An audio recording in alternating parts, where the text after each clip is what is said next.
Thank you. I'm Kenjiro from IIJ and White Project. My talk is provide some evidence for Mike's point.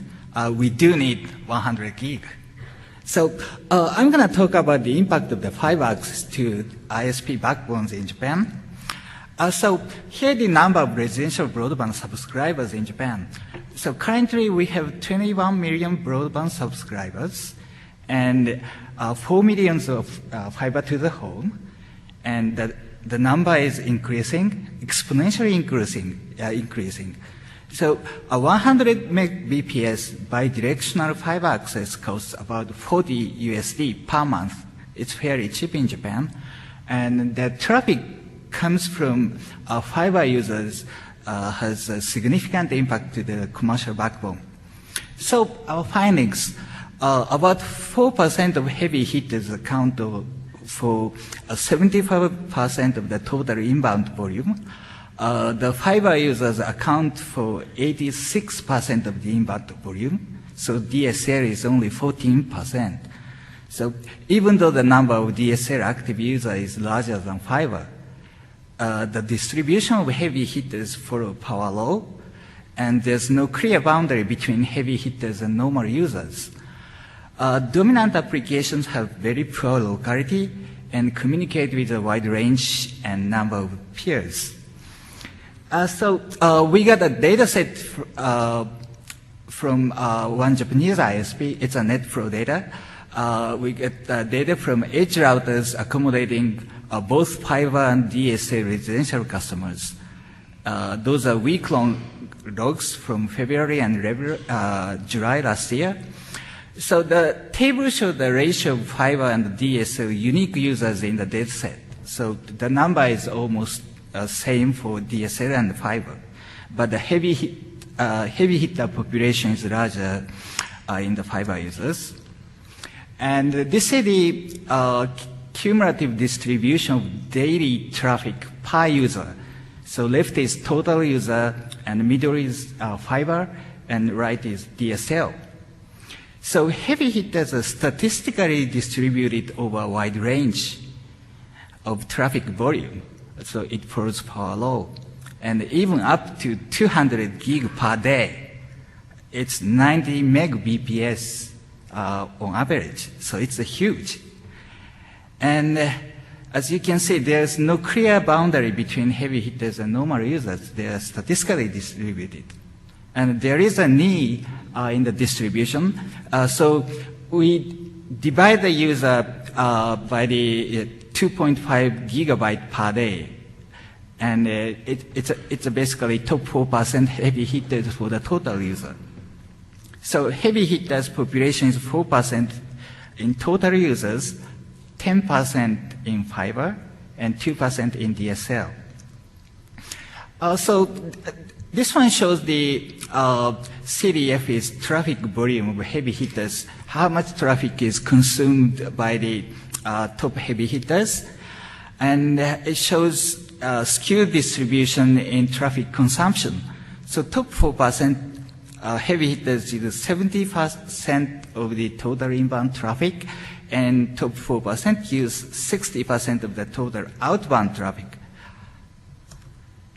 And here the scatter plot of correlation of inbound and outbound volumes per user. So left side is fiber and the right side of DSL. So there are two clusters identified in this figure. So one is below the unity line. These are normal users, so download volume is about 10 times larger than the upload. And in the higher volume region, there are heavy hitters. But we can't see any qualitative differences between fiber user and DSL users, except the percentage of heavy hitters are different. Again, there is no clear boundary between heavy hitters and normal users. This is the number of active users. So heavy hitters are fairly constant. That indicates traffic is automatically generated. This one shows the weekly traffic. It normalized to the combined peak. So fiber peak is about 80% of the combined peak. So the top graph shows the total fiber user traffic, and the middle is heavy hitters. So for heavy hitters, inbound is much larger than the outbound, and for normal users, it's reversed. So in the total, it's counterbalanced. So this is DSL users traffic, so it's much lower. When we look at port numbers, 83% is TCP dynamic ports, and the largest one is only 1.4%. So we can't use TCP port numbers to identify applications. Here's the geographic traffic matrix. We classify traffic into residential broadband users and other domestic, meaning non-broadband. So it includes data centers and leased lines and international traffic. We use commercial geo-IP databases to classify these the traffic. And we found 62% of residential traffic is user to user, and 90% is inside Japan, among RBB and domestic. So possible reasons are we do have language and cultural barriers. The most contents are in Japanese, and people don't speak English that much in Japan. But another reason is there are lots of peer-to-peer supernodes among bandwidth-rich domestic fiber users. So that could be another reason. I'll skip these.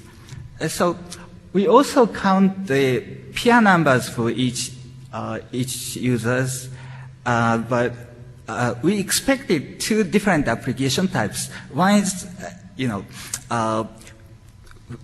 one should have a few peers for video streaming or downloading from servers, and another should have a large number of peers for peer-to-peer file sharing. But we couldn't find a clear difference of these two. These are, again, statistically distributed.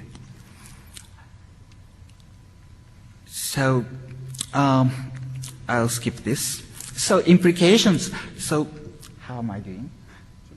2 minutes, okay? So we tend to attribute the skews in distribution to the divide between the handful of heavy hitters and the rest of the users. But there are diverse and widespread heavy hitters. And heavy hitters are no longer exceptional extremes. There are too many of them, statistically distributed over a wide range. And it's more natural to think casual users start playing peer-to-peer applications, become heavy hitters, and eventually shift from DSL to fiber. Or sometimes users subscribe to fiber first and then look for applications to use the abundant bandwidth. So is this specific to Japan? Could be. But other countries will take some time to deploy fiber access. But this could be a model of widespread, symmetric residential broadband access. Anyway, we need to reevaluate pricing and the cost structure of ISP industry. That's it. Thank you. Thank you.